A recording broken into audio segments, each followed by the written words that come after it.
Test it. The ingredients will shock you. People have no idea they're putting real copper on their face. Tonight, David Muir on the hunt for the fakes. I'm with 2020 and we're rolling right now. And we're right there as they bust the sellers in 3 different cities at once. Hey, police, stop your hands up. You've been had and need a great job but don't have a great resume? I was just lying to everyone. Then just buy one. An entire work history, college degree, former employers, business website, even fake followers on Twitter. Meet the Robin Hood who says he's helping, not hurting the unemployed. You're lying and you're helping other people lie, no? The Liars Club. Plus, buying a fancy bottle of wine you thought was from a chateau? Yeah, Chateau Kitchen Sink. That's dishwater or moose piss. We're hitting the bottle to catch the counterfeiters so you won't have sour grapes. Tonight, we're out to catch a fake. It's a dirty little business. Here now, David Muir and Elizabeth Vargas. Tonight, a 2020 exclusive. We take you inside the stealth teams out to bust the fakes in every corner of the country. And we're not just talking about those handbags and fake Rolexes. These are everyday items right in your medicine cabinet. And David, you were right there on the inside. Elizabeth, as you know, we discovered this is hurting everyone in the family. Husbands, wives, children, all targeted with fakes. Tonight, we head to the lab. What's really in that counterfeit makeup? What's in that fake Viagra? The ingredients will stun you. Not to mention shampoos, soaps. What are you really putting on your face? You're about to see it all go down.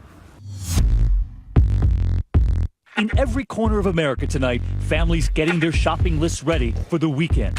And who isn't hunting for a steal?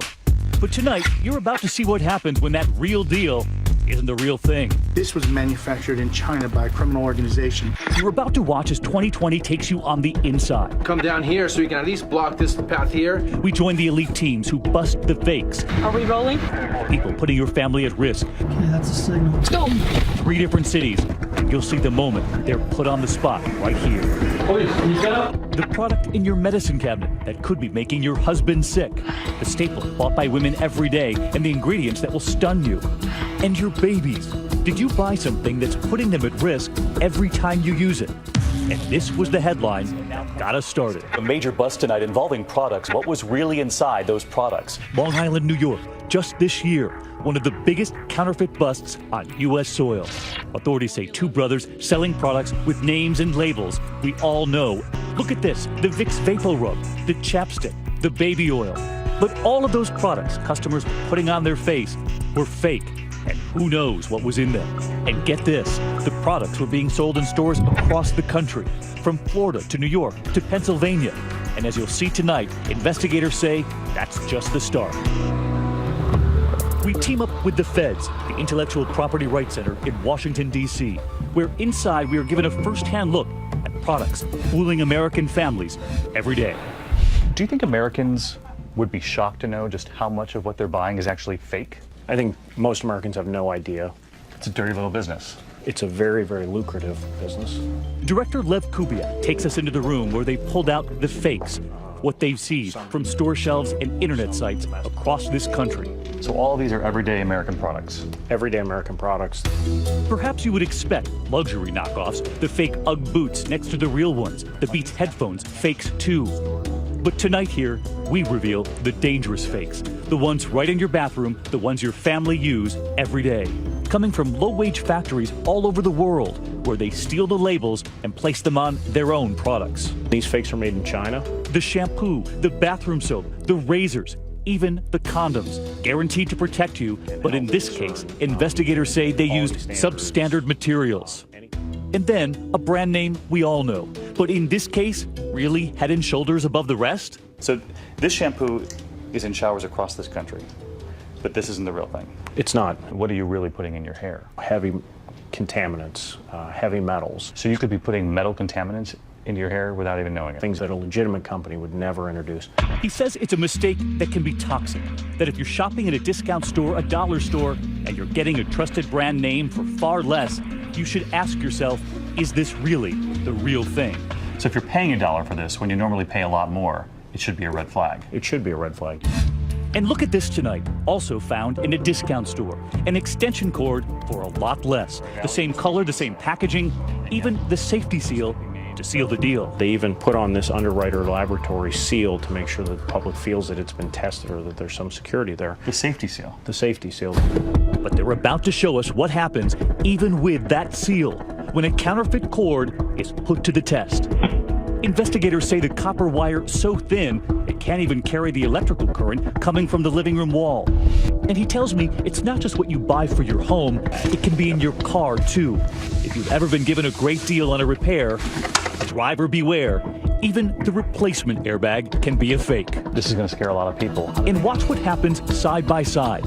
On the left, a real airbag fully deploying.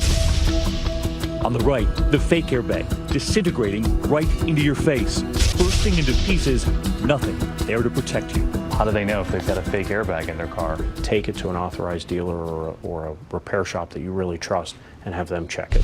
Tonight here, with all of those fake goods pulling in $500 billion a year, Ready to rock. we're with the teams out to protect your family. We start with Mom, and we head to a discount store, not unlike so many do across America. This one right here in the heart of New York City. And our team heads right in to buy MAC Cosmetics, a brand name you can trust, but we wanted to know what's really in that rainbow of colors. We buy it. You guys have good stuff. And take it to the lab, the 2020 test. Is this eyeshadow pretty or pretty dangerous? We're told we'll have to come back for the results. And tonight, we're also out to protect your husband with something else in the medicine cabinet. Why would you let something like erectile dysfunction get in your way? That's right. Authorities say Viagra is among the most common counterfeit medications sold in America. But investigators ask, in counterfeit bottles, what's really in some of those little blue pills?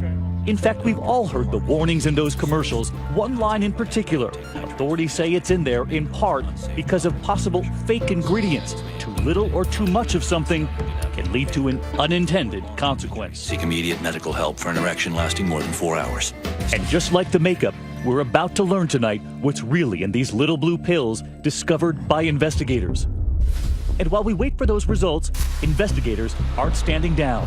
We're given exclusive access right there with them in Phoenix, in New York, in Los Angeles. It's another hot day in LA, and they're about to turn up the heat, trying to snuff out the fake outs.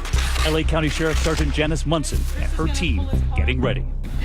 This is going to be Operation Wrong Time. We're going after an individual who's selling Rolex watches. In the room with them, we meet private investigator Chris Buckner, who hunts down the fakes and then turns them over to the LA Sheriff's Department. Well, that's kind of our job. We're on the ground. We identify the targets that are selling or making this stuff. First up, one of the most common fakes of all, but time's up for the fake Rolex. And we listen in as they tell the team the signal to watch for if they catch their guy. As soon as the hat comes off, the hat is the sign that we have product. Once the hat comes off and it's a go, questions. Are we rolling? They're on the way. The cops arrive at the parking lot. Unmarked SUVs, we're in one of them, putting up the visor to keep our cameras out of view. That's the customer right there. He's actually working undercover, waiting. Now, will the seller show up? And right on cue, he pulls in. Everyone inside the cars, including us, now studying that cap.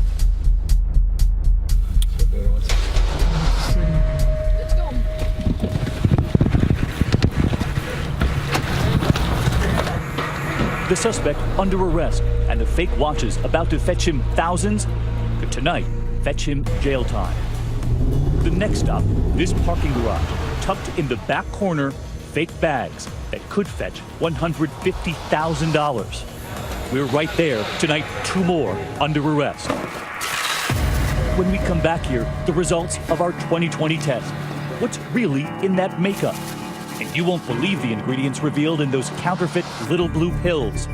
And what happens when I go back to that store? I'm with 2020 and we're rolling right now. Show them what we discovered in the lab. Are you selling fake makeup? You're about to be stunned by what we found when we come back.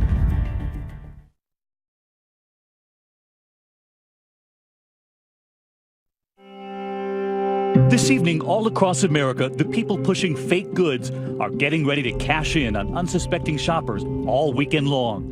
By next year, counterfeiting will become a $1 trillion industry worldwide. At 2020, right there on the inside tonight with the investigators, out to catch the counterfeiters before they dupe you. Primary. Target. Primary. 8 a.m. in Phoenix, and they hand out pictures of their first target. This squad on the hunt for a man who they say is also selling fake makeup right out of this shoe repair shop. All right, let's go. Even in the desert heat, we watch as the team puts on its full tactical gear. They stay undercover. They say the best way to catch them. They're undercover, so they want everybody to see them. The whole team will be dressed like that. They tell us they have to wear this gear because they never know what they're about to walk in on. You're going to be there really quick, boss. Big police, search warrant. Mount your hands up. Big police, anybody in here? Let yourself be known. This man is charged with operating an illegal enterprise and fraud. He's just displaying this like this because he doesn't think it's enforced. His mistake is he's in Phoenix. We listen to the brand names. So we have Michael Kors and Chanel. And we noticed the makeup case. It looks like it's right out of a department store. In this counter, what we're looking at is counterfeit makeup. And this is a true health and safety issue. And remember, 2020 found the same thing back east. That makeup our team bought in New York. We took it to the lab. So cheap, we wondered, was it too good to be true? And we compared it to the real thing. First, testing full-price MAC makeup, buying it at an authorized store. And here are the results. We're not seeing anything of concern with respect to metals. It was perfectly safe. And we're about to get the results on the other MAC makeup, that great deal we bought elsewhere. Dr. Whitney Bowe, a dermatologist, waiting inside for me, and she's about to take us through the results. So this is the MAC that we tested. Exactly. What did you find? We start with the lead. So the lead was at least 5 times higher than what you should be allowed. It was an order of magnitude higher than where we should be. And then the copper. And think about this number. The FDA limit on copper, 100 parts per million. In the makeup tested, more than 2,000 parts per million. So in this test, there's so much copper that there's no question in your mind there's copper flowing through the bloodstream if you use this product. There is free copper flowing through the bloodstream, hurting kidneys and hurting the liver. It's frightening. People have no idea they're putting real copper on their face. They're putting real copper. But the most frightening discovery in that makeup was the beryllium, a Category 1 carcinogen. Beryllium can be a cancer causer. Beryllium is a known carcinogen. Is this a wake-up call? This is a major wake-up call. And tonight here, Estee Lauder, the company that owns MAC, confirming to 2020 that that product we bought in New York City and just had tested was indeed a counterfeit product and not one of their own. And those results weren't the only ones that alarmed us, because Phoenix investigators revealed to us what they have found in those counterfeit Viagra pills. Just listen. The pills were made out of road paint. The stuff you see on the roads, that's what gives its coloration, and talcum powder gave it its form. And just watch as they take us out on a new case, a man they say is promising a good night in the sack with those little blue pills. But he's about to spend his night behind bars. Let's see what we got here. Jenkins moved in place to meet the target. Just watch as the customer's standing there working undercover, buying from the man in the driver's seat. 40 counterfeit Viagra pills for $100. It would cost him $1,700 at the drugstore. After the deal, we watch as the police helicopter follows the seller's moves. That alleged pill pusher is about to get pulled over, just a few hundred feet from his $600,000 home in Scottsdale, Arizona. Area, thank you very much for your assistance. 2020 cameras rolling as they count the cash they found in his car. 1,000, 2,000, 3,000, 4,000, 4,200. The squad taking us inside, searching the house. And here's what they showed us when they came out. We found all kinds of his inventory. And these are some of the different samples that are designed to look like Levitra and Viagra and Cialis. And apparently there's a Lady Viagra, which is news to me. The Phoenix Police Department confiscating more than 7,000 counterfeit pills, a retail value of $150,000. 2020 gave an eye-opening video. Investigators working with Pfizer, and just look at where their drugs are being counterfeited. Factories in China, Latin America, they say India too. All of it shipped to America, sold in low-end stores on the street from people's homes. And there's someplace else. So, Viagra. People are buying this online? Yeah, we've seen a real explosion online. They take us into their operations room where they track fake websites. And look at this, side by side, the drugs. Can you tell which bottle of Viagra is real, which is fake? And it's not just adults in danger, it's parents and their children too, babies. Look at these two websites, side by side, for the popular baby carrier by Ergo. But this one is a complete fake. Side by side, I thought this was the real one. We get that reaction a lot. Parents are falling for it. Those Ergo baby carriers designed in America, but the idea stolen everywhere, with no guarantee that there's anyone checking the safety of those fakes. So where do they make the fake? These fakes are made in China. So what's the best way to tell if your baby carrier is real? If the Viagra you're buying will have the intended effect? And if that makeup is made up? To look at the manufacturer's website. Take a look at where these companies say their products are distributed. And there's one last stop for 2020. Back to where our shopping began. Armed with the results of that makeup test, we're headed back to that New York City store where one of our producers bought that makeup 3 weeks ago, testing positive for lead, for copper, and for that carcinogen, beryllium. How would they explain the results? I'm with 2020 and we're rolling right now. This is the woman who sold our producer that makeup. Is this supposed to be real? I don't know. Are you selling fake makeup? I don't have any idea. We ask her, does she remember selling the so-called MAC product to us? We were rolling 3 weeks ago when we sent our producer in. You guys have good stuff. Do you remember working with her? I don't know. Do you remember her face? I bought this from you, remember? And how does she explain the test results? But look at the test results. Lead, copper, beryllium. I mean, these are cancer-causing agents. Oh. And we revealed to her what Estee Lauder, the maker of MAC, told us about that case of eyeshadow. And MAC told us this is not the real thing. They told us they've never even sold eyeshadow in a box like this. I don't know. I don't have any idea. Can you see the paper? Oh, yeah. When you see these test results, do you feel badly? Yes, of course. You feel badly about it? Yeah, of course I feel But what will you do to it's stop not it? good, it's the- huh? We repeatedly asked to talk to her manager, to the boss. But for 2 days now, 2020 has been calling, and we've been told he's out sick.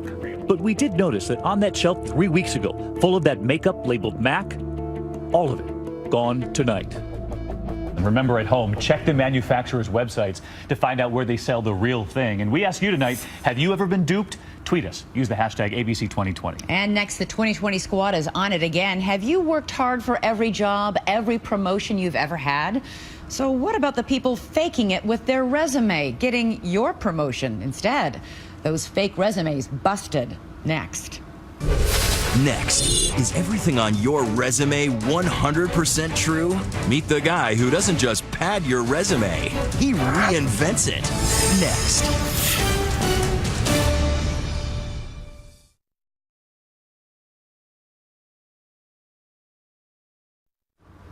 In a tough job market like this, people will do almost anything to get a job, but faking an entire resume and work history, complete with your own website and phony Twitter followers, that's the big new job market, whose slogan might as well be no credentials, no problem.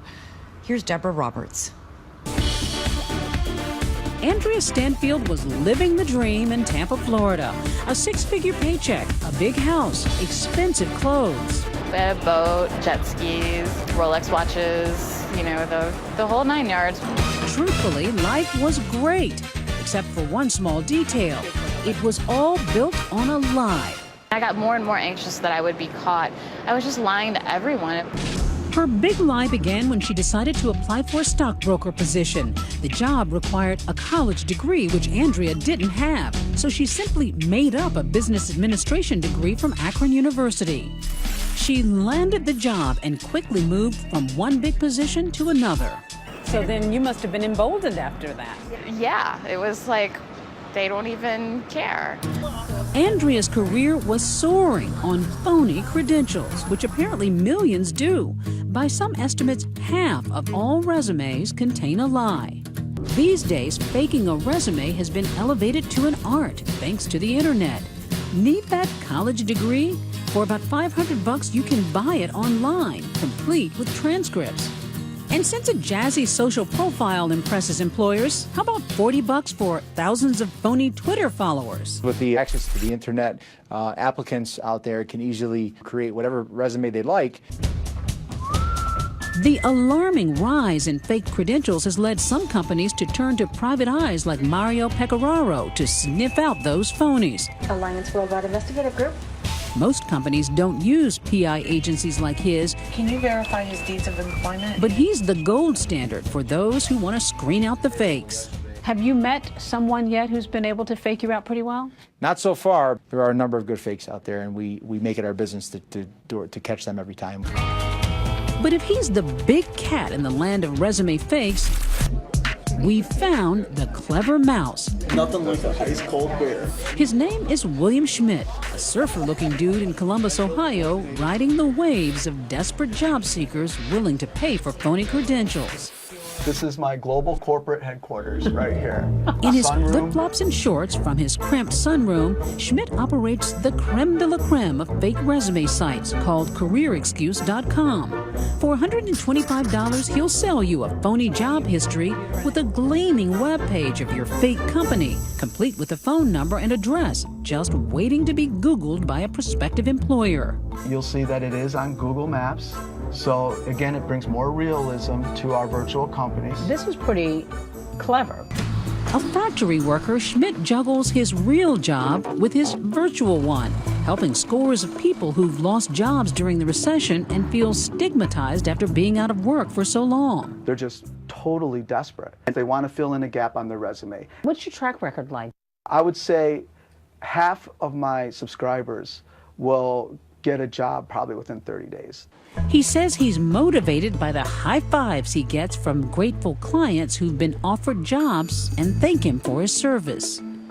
But you're creating a site that really is basically dishonest. It's like a poker player. A lot of times he's going to have to bluff. And that's what job seekers are needing to do nowadays to land a job. So we decided to call his bluff. Could a small-town mouse slip past the claws of a big cat like Pecoraro? To find out, we hit the job market, applying for actual positions at companies that work with Pecораro's firm, like a sales manager job at this beer distribution firm in Saratoga Springs, New York. Our applicant, 2020 staffer Sarah Lang. She has zero experience in the alcohol industry, so Sarah jumps online with Schmidt to fake up a job history. Within 2 days, he comes up with this slick-looking website for the Oyster Island Brewery. It includes an address and phone number in case someone decides to check up on Sarah. And he's added a position of marketing associate at the brewery to her resume. Next, we raise the stakes and apply for a vice president of marketing and communications job at this IT company in Clifton Park, New York.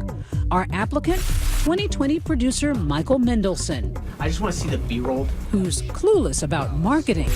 So first he goes to a diploma mill website, paying $500 for an MBA from the unaccredited Ashley University. Then Schmidt gives Michael marketing experience, creating jobs at 2 fake companies. One as product manager at Performa Marketing, and a current job as marketing director at Altman Research. And one last thing that couldn't hurt, Michael springs for more than 2,500 of those phony Twitter followers. We submit both resumes through the company's websites to see if they'll catch our fakes. Schmidt boasts he's rarely been caught because few companies thoroughly check resumes and job references. They're very boilerplate. They question nothing. At the end of the day, you're lying and you're helping other people lie. But you see, that moral question has to reside within the person who's subscribing to my services. Which brings us back to our fake job applicants. More than 100 people applied to the 2 positions, the more promising resumes, including ours, landing here in front of Pecораro's investigators. They don't know who our ringers are, but they find plenty of other fakes. This is a lie right here. He has never worked for the company. Including a guy with a phony degree and another who lied about 2 of his past jobs. Then they're on to us, beginning with Michael Mendelson's fake degree. One at Ashley University, which we found to be a diploma mill. So that one was pretty easy. Right. But what about those elaborate websites Schmidt created? Pretty impressive website, though. With their supposedly real addresses, phone numbers, and operators. The phone number associated with the website came back to a generic service with no direct response. And we went one step further and we identified the address of Oyster Island Brewery to actually be Dunkin' Donuts. So much for that one. But we did manage to sneak one thing past Pecoraro, those 2,500 phony Twitter followers. Wow, you smoked us out, huh? But we got you on the Twitter followers. Got us on the Twitter followers. There you go. So what went wrong? We Skyped with Schmidt. We got caught. What happened? How many people really make the effort to check if every single company that people put on their resume is real? The majority, it doesn't happen. Anyone who uses a fake reference service is taking a gamble. In the end, resume faker Andrea Stanfield says living a lie isn't worth it. Her career and marriage are history after she came clean, fearing she'd be fired. Today, Andrea's about to enter nursing school, determined to find a new career the old-fashioned way, earning it. I'm finally going to take the long road, and I'm going to do the right thing and not have to lie about anything. So that's going to be fantastic. Good for Andrea for admitting to it and then shining a spotlight on it. Do you think you've ever lost a job to someone who's lied on their resume? Tweet us. Use the hashtag ABC2020. When we come back here tonight, before you drink that glass of wine to kick off the weekend, do you really know what's in that bottle? What we're about to reveal might leave you with a bad taste in your mouth.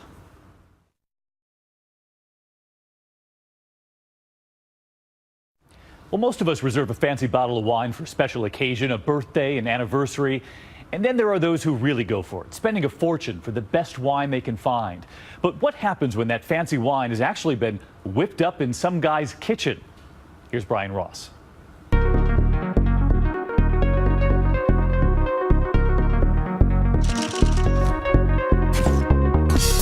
In a city that so celebrates glitz over substance, the fakes can be hard to spot. A perfect place for this master faker, a young, debonair bon vivant from Indonesia, who, as these government photos showed, courted Hollywood. Jackie Chan, Lionel Richie, Will Smith, with his seemingly exquisite taste and knowledge of the world's finest wines. His name is Rudy Kurniawan. He was generous, and he had the juice. He wore Hermes suits, drove a Bugatti, he had a house in Bel Air, living high on the hog and being the toast of the town. Rudy was a regular at the top restaurants in Los Angeles and New York. He was a big partier. Rudy picked up an $85,000 tab, and he did that more than once. And soon, Rudy Kurniawan's fame spread across the wine world, known in auction houses as someone with rare wines that no one else could find. This is a bottle of wine, this 1961 Latour Pomerol, that was basically unseen in the market for about 30 years. Maureen Downey is a wine expert who helped to unmask Rudy's many fakes. And all of a sudden, Rudy Kurniawan started mass producing them. And they were available kind of like crazy. Snapped up, she says, as status symbols for the rich. You know, these bravado jackasses who, you know, my bottle's bigger than your bottle. What they did not know is that Rudy's rare wine was not produced in some French chateau 50 years ago, but in this suburban Los Angeles home that Rudy shared with his ailing mother. I like to call it his counterfeiting house of horrors. In his kitchen, where he soaked the labels off French bottles, printed up new ones from the finest chateaus, and then filled the bottles with a homegrown recipe of much less expensive wines that fooled millionaires and billionaires for a long time. He was an artist at this. Pete Hellman helped break the story of Rudy Kurniawan in the magazine Wine Spectator. And the fact that he made this wine in his kitchen must embarrass a lot of people. It does embarrass many people. It's humiliating. And it's not just the wealthy who are being embarrassed and tricked. It turns out the world seems to be awash in fake wines of all kinds and prices. Just 2 weeks ago, authorities in Italy seized a shipload of fake bottles destined for overseas supermarkets. Police were tipped off by customers who reported a strange, bitter taste. They discovered bottles filled with about $4 worth of low-quality Chianti that were labeled and meant to be sold as $40 bottles of Italy's top red wines. By some estimates, as much as 1/5 of the wine sold in the world in restaurants and stores is fake, not really what's on the label. A consumer scandal that only began to be noticed in the wake of what Rudy Kurniawan was doing in his kitchen. I mean, I think in the last decade, he's produced well over $100 million worth of fine and rare wine. And he had a good thing going until he crossed paths with the wrong billionaire. It's Brian Ross from ABC News, here to see Bill Koch. The man who lives in this oceanfront mansion in Palm Beach, one of America's wealthiest people. Bill Koch, who agreed to do something that few billionaires would ever consider. Appear on 2020 to admit he was a sucker for fake wine. I bought a lot of it. You called yourself a sucker? You're damn right. A pigeon, a sucker, whatever they call the mark. Koch, whose billionaire brothers are known for the money they spend on conservative politics, is himself known for the money he spends on his passions, including wine and art. There's hundreds of millions of dollars worth of art in his living room alone, and not a single one of them a fake, according to his experts.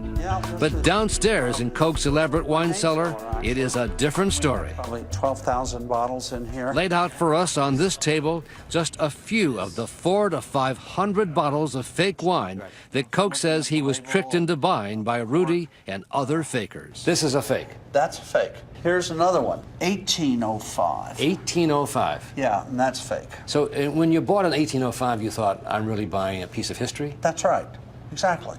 Instead, I was buying, I don't know, moose piss. I spent close to $5 million, and it's all fake. Koch was blissfully ignorant that he was a sucker until he discovered these 4 bottles that supposedly came from the collection of Thomas Jefferson, but he says were actually produced by yet another faker in Germany. Paid over $100,000 per bottle. $100,000 per bottle. Per bottle. So Koch has gone on the offensive in a very public campaign against wine fakes. He went to the FBI and agreed to testify in court against Rudy Kurniawan, and then launched a series of expensive lawsuits. Are you spending more than you lost? You're damn right I am. I've spent over $25 million to date. I cannot stand to be cheated. But I want someone to know they sell me a fake, man, I'm coming after them, no matter how much it costs. Great to have you here. As Koch admits, it's hard to have much sympathy for a man of great wealth who's parted from his money by a crafty faker. But as we saw, it's almost enough to make a billionaire cry. Can any wine be worth $25,000, $100,000 a bottle? Well, I mean... From your point of view, does it taste that much better? You know, a normal person would say, hell no, it isn't. But for me, the art, craftsmanship, excuse me. You care about this? Oh, yeah. That goes into it is worth that. And as for Rudy, the bon vivant convicted as what prosecutors call the most successful wine fake in the world, a federal judge in New York will sentence him next month, and Bill Koch plans to be there. When we return, can't carry a tune? You coming home with me? Don't worry, with a few techno tricks of the trade, you can. You coming home with me? Just like these superstars in concert. So how does Pink get everything right without having to phone it in? You shouldn't have to sing in this position. Nobody should. Next.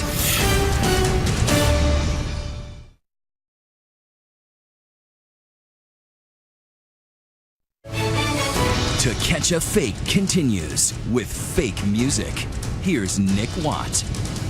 Is it too late to back out of this entire thing? I am one of the worst singers on this planet. Does that feel good? No. And that's not false modesty. Listen. You're coming home with me.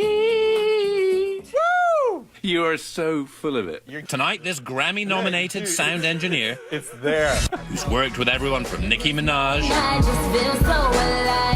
to Rihanna, will attempt to turn my tuneless warbling, I don't mean to come on strong, into a saleable record, faking it with his computer. We use auto-tune, Melodyne, EQs, compression, doublers, reverb, delays. That's the majority of the tools we use to do the heavy lifting. We're taking you on a journey into the murky world of what some consider fake singing. A world where Kanye West's voice is manipulated.